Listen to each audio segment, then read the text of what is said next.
Una disputa entre la inteligencia argentina y la administración de Cristina Fernández habría llevado a la muerte de Alberto Nisman. Esta sería la hipótesis de la Central de Inteligencia estadounidense sobre el caso del fiscal que investigaba el atentado a la sede de la AMIA en Buenos Aires, según información publicada este sábado en la prensa local. Una puja entre la Secretaría de Inteligencia de Estado, CIDE, y el gobierno de Cristina Fernández condujo a la muerte al fiscal Alberto Nisman. Esta sería la versión de la Agencia de Inteligencia estadounidense, CIA, sobre el caso. Considerarían dos opciones. La primera, que la mandataria argentina quiso deshacerse del jurista por las acusaciones que hizo en su contra sobre un supuesto plan para encubrir a Irán en el ataque de 1994 a la sede de la Asociación Mutual Israelita Argentina.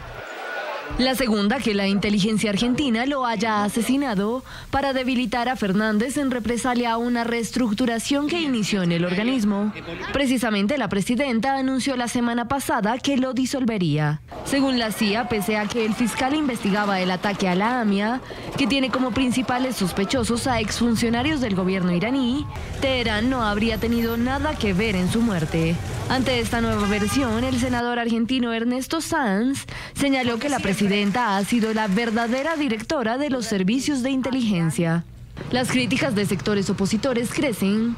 Califican como fracaso las políticas de inteligencia del gobierno, al mismo tiempo que la Casa Rosada defiende la creación de una agencia federal de inteligencia para reemplazar al disuelto CIDE. Entre tanto, las investigaciones del caso avanzan en medio de la confusión, ya que solo se encontró ADN del fiscal en su ropa y en la pistola que fue encontrada al lado de su cuerpo, mientras que el gobierno continúa apuntando al técnico informático que trabajaba para el fiscal y quien fue la última persona que lo vio con vida. Diego Lagomarsino es el propietario del arma que provocó la muerte del fiscal Nisman y la última persona que lo vio con vida. A través de Twitter, la Casa Rosada resaltó que Lagomarsino fue quien le prestó el arma al fallecido fiscal del llamado caso AMIA. Contacto directo en Israel con Gustavo Perednik, es filósofo, escritor argentino, amigo del fiscal Alberto Nisman y autor del libro Matar sin que se note. Señor Perednik, buenas noches, gracias por estar en NTN 24.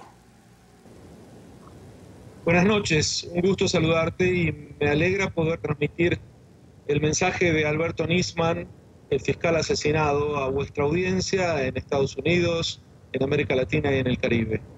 Gracias, señor.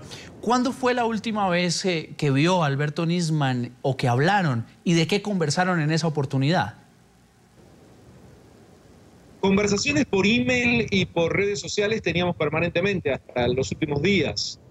Vernos personalmente, cuando yo viajaba a Buenos Aires, cada vez que lo hacía, y lo hacía con mucha frecuencia, me reunía con él en algún café, general en el mismo café, y teníamos largas conversaciones sobre las investigaciones, sobre mi trabajo, sobre el de él, conversaciones que pueden tener amigos. ¿Y qué le comentaba entonces el fiscal Nisman sobre la investigación, sobre los responsables del ataque a la AMIA que venía trabajando ya por casi 10 años y la investigación sobre el presunto encubrimiento por parte de funcionarios del gobierno?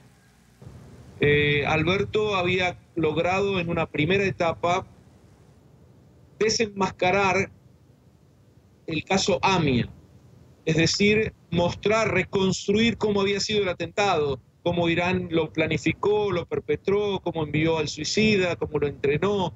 Todos los detalles fueron gracias a una investigación que él llevó a cabo con un equipo de 40 profesionales, algunos en política internacional, otros profesionales en criminología, algún profesional en geopolítica, en islam. Todos ellos juntos crearon una red de pruebas que era imposible refutar y con ello llevó el caso a Interpol. Interpol aceptó perfectamente lo que ocurrió. Fue un logro de la justicia argentina impecable que lo llevó a una segunda etapa en la investigación que consistía en mostrar que Irán no solamente había perpetrado los atentados en la Argentina, sino que era cabeza de una red de terror internacional que tiene células dormidas en muchos países latinoamericanos.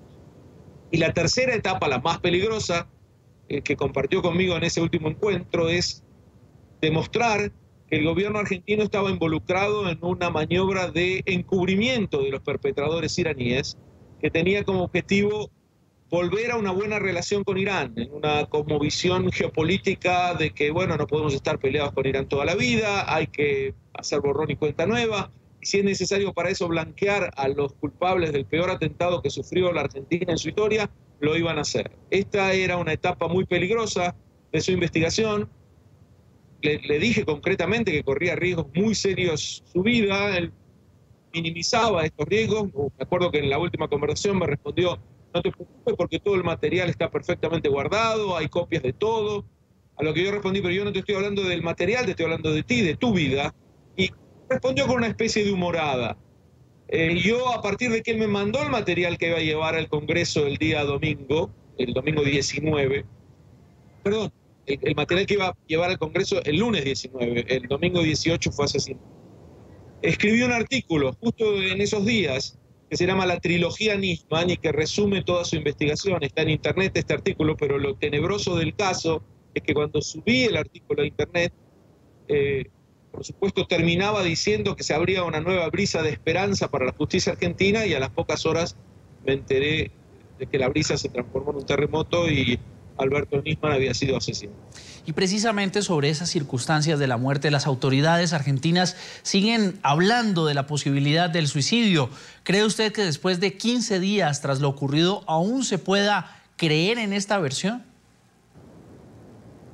La versión fue ridícula desde el comienzo. Una persona joven, jovial, dinámica, activa, que está en la cúspide de su carrera profesional, que está por presentar los logros, los frutos de un trabajo de tantos años, y que justo antes de presentar estos logros que comprometen en mucho al gobierno, aparece muerto en su departamento. Era ridículo el tema del suicidio. Por supuesto que la gente que estaba cercana a Nisman, como yo, no lo creímos en ningún momento. Pero no solamente nosotros, los argentinos lo rechazaron con desprecio, el cuento del suicidio, y por eso se generó un segundo rumor, que había sido no un suicidio, sino un suicidio inducido, que es otra forma de hablar de un asesinato en rigor. Pero esto tampoco era real, no cerraba. Aquí había un asesinato simple, el asesinato que habían cometido los enemigos de Nisman y que lo venían amenazando de muerte durante mucho tiempo. Entonces se pergeñó un tercer rumor, y el rumor actual es que en realidad fue un asesinato, pero un asesinato cometido por agentes del Servicio de Inteligencia argentino que estaban llenos de rencor porque habían sido despedidos de sus cargos hace unos meses, y para vengarse de la presidenta de la Nación, entonces lo mataron a Nisman porque sabía que esto iba a complicar su rol de presidenta. Es tan absurdo, tan complicado cuando es tan claro lo que ocurrió, que esta versión tampoco tiene posibilidades de prosperar. La gente sabe que fue un asesinato y huele lo peor, y es que los sectores más cercanos al poder en la Argentina tienen alguna suerte de complicidad con el crimen. Ahora, algunos analistas señalan dos posibles responsables en este caso. Irán, a través de algún miliciano de Hezbollah o miembros activos del gobierno argentino. Según lo que usted conoce, ¿quiénes podrían estar entonces del interés de asesinar a un fiscal, al fiscal Nisman? Bueno, yo aprendí de mi querido Alberto Nisman que uno debe cuidarse mucho antes de hablar si no tiene pruebas. Yo me acuerdo que permanentemente me decía: mira, si una suposición no es judicializable, esta palabra la aprendí de él, es mejor no ventilarla. Y judicializable quiere decir que uno tiene todas las pruebas para sostenerlo en un tribunal. Por lo tanto, lo que voy a decir ahora no es judicializable, yo no tengo pruebas de nada. Pero ante las alternativas que usted me plantea, diría que está en el medio. El mayor beneficiado de la muerte de Nisman es, por supuesto, Irán, que es el que podrá continuar sin que las acusaciones contra los terroristas que están siendo protegidos por Irán continúen.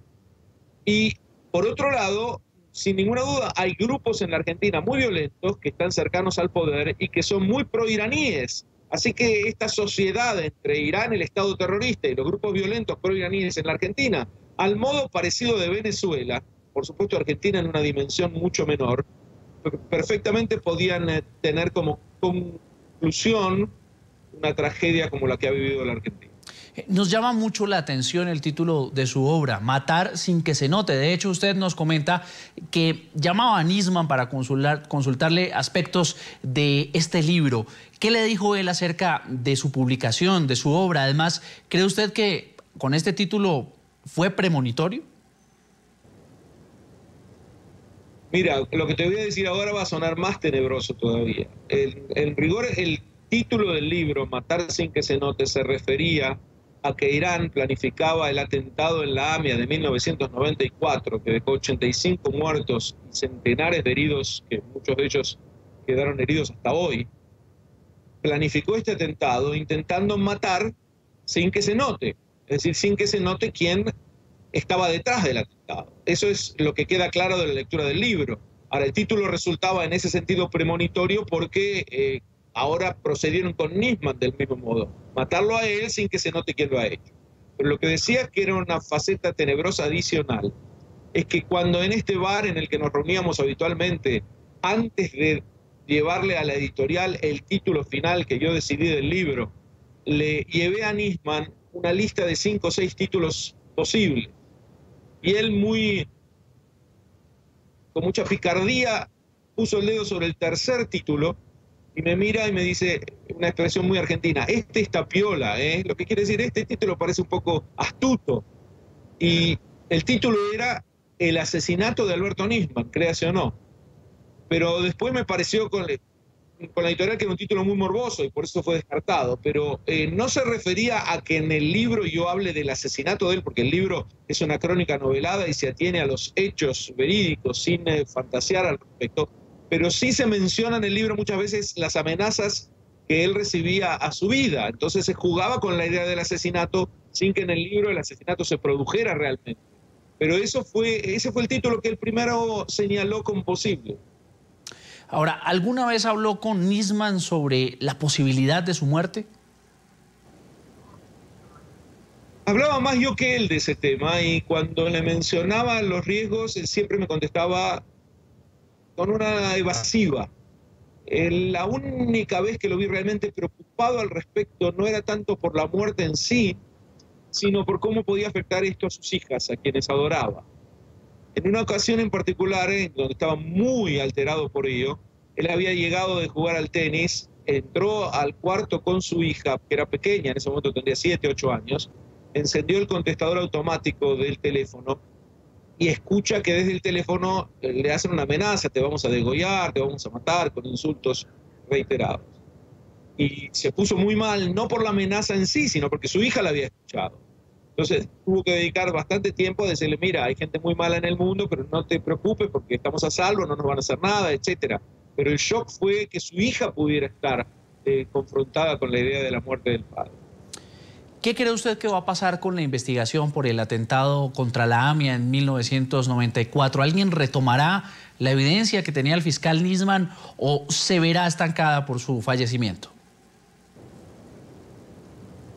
Yo creo que no hay forma de hacerlo revivir porque se necesita alguien que esté absolutamente comprometido con la causa, que la vea como la misión de su vida, como la veía él, que no tuviera miedo, que fuera una persona audaz, osada, idealista, perseverante. No creo que haya ese tipo de perfil hoy en día, sobre todo porque cualquiera que quisiera asomar de ese modo estaría disuadido por lo que le acaba de ocurrir a Nisman. Nadie quiere correr riesgo de vida, por supuesto. Y se agrega con esto que el equipo de inteligencia que acompañó a Nisman, que le suministraba toda la información que él pedía, que eran los profesionales que él tanto valoraba, están ahora siendo de alguna manera marginados o separados de sus cargos porque osaron investigar el caso, en el caso a la presidenta y al ministro de Relaciones Exteriores. Así que no se me ocurre quién es el que podría continuar con esta investigación. Con todo el dolor en el alma, una investigación tan ejemplar parece haber llegado a su fin.